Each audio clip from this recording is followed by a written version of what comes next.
and I'm just going to be sharing with you guys just a quick little life update, how we're doing during this whole, shelter in place, quarantine, pandemic whole thing, whatever you want to call it.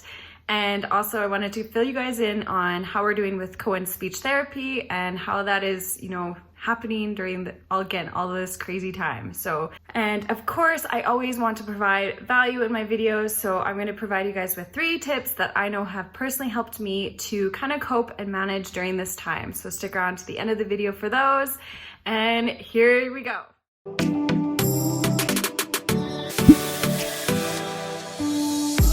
I got my coffee and I have my notes and my hair is still wet. But we're just gonna work with it. We're gonna roll with it.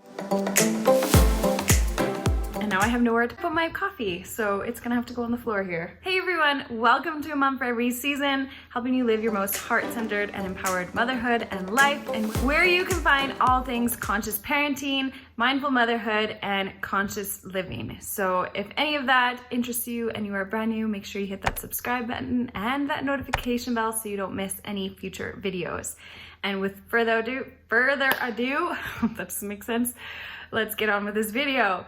And first up, I just want to say I have missed you guys so much, and I have missed filming and even editing all of these videos. It has definitely been a struggle to keep consistent with, updating videos every week during this time, because normally my husband will take the kids out and I will just batch film, and we haven't been able to do that because really there's nowhere to go, and we just finally had spring arrive here, so at least we can spend a little bit more time outdoors. I would love to know how you guys are doing. Like, do you feel like you have been supported during this time? How is your mental health? Let me know in the comments down below. I always love, that sense of community within motherhood and YouTube, so definitely let me know how you are doing. We have been, for the most part, been managing pretty good.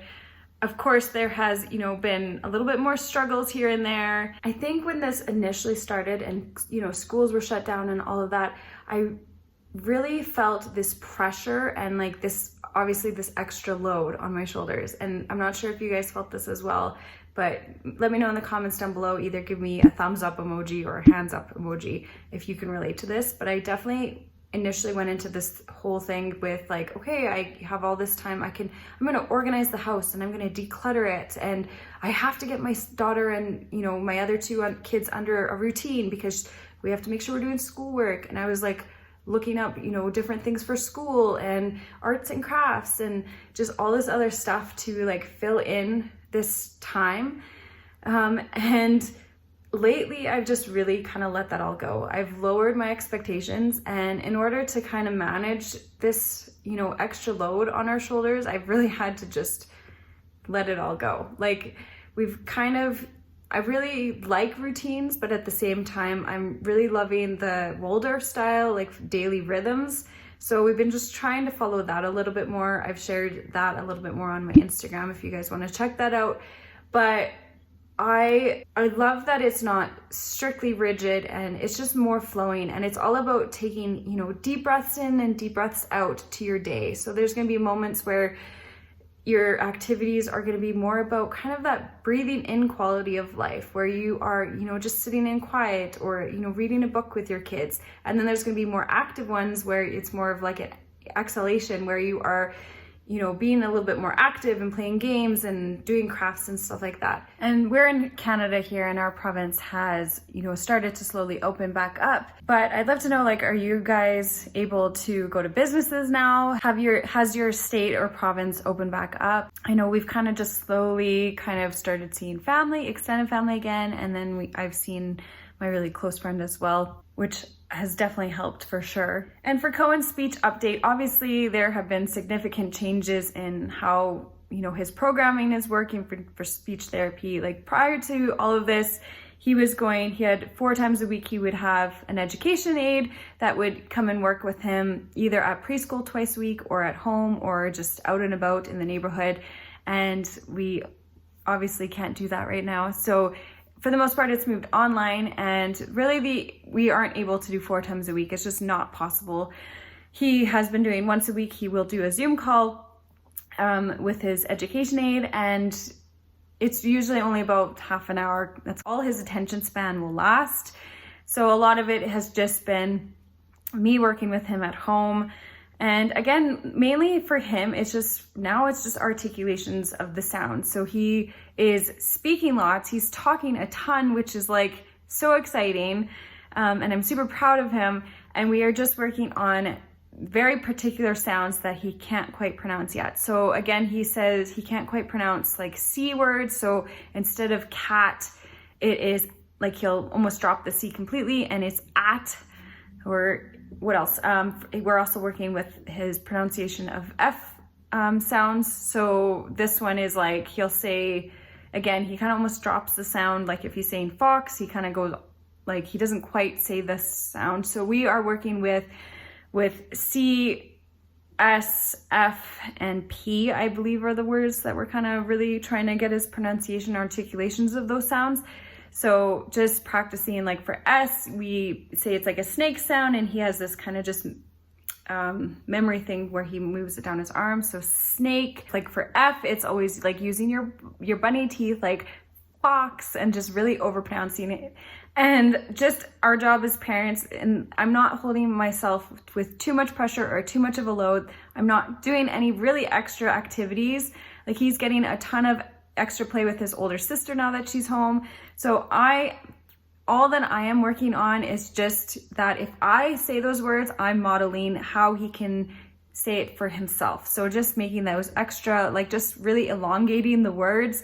That is all I am like putting and making myself accountable for. When it comes to my oldest is in grade 2, we usually only do about an hour's worth of schoolwork.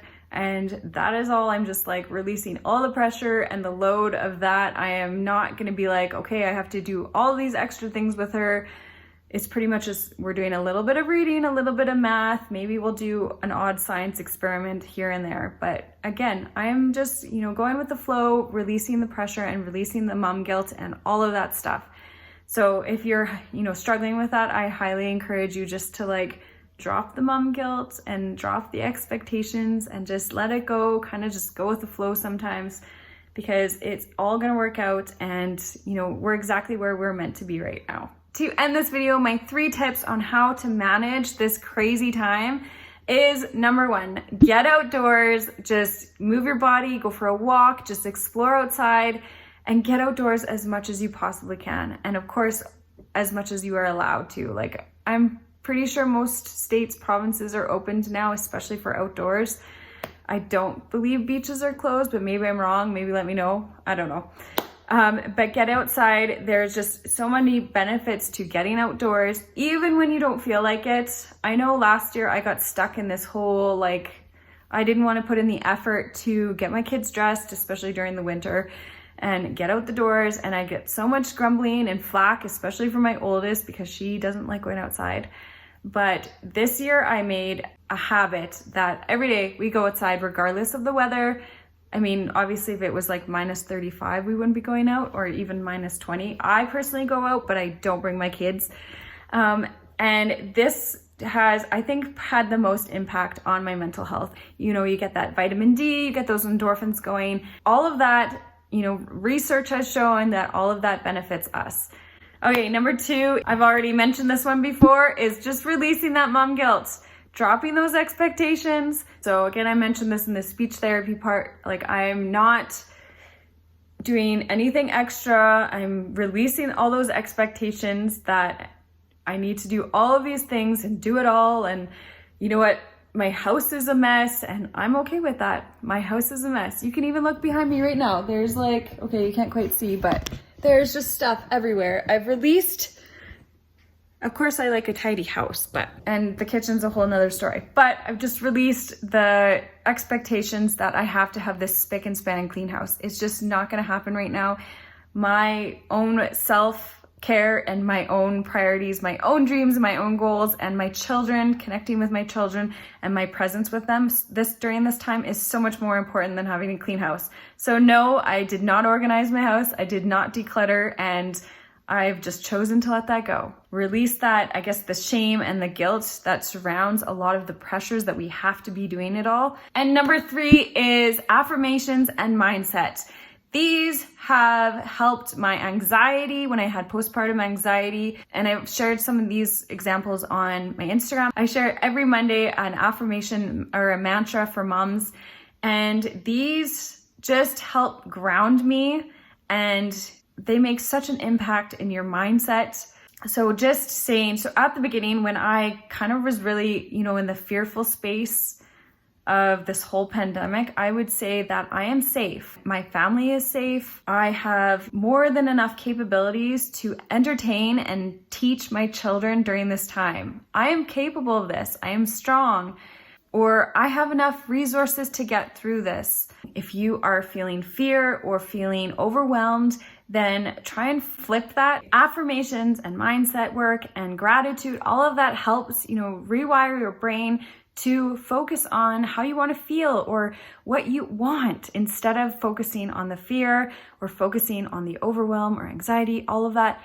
And I have done affirmations for quite a while. I have a daily practice where I write in a journal just a few affirmations daily. And again, this has helped me. It's helped me go through postpartum anxiety and just the general overwhelm that I've had in motherhood.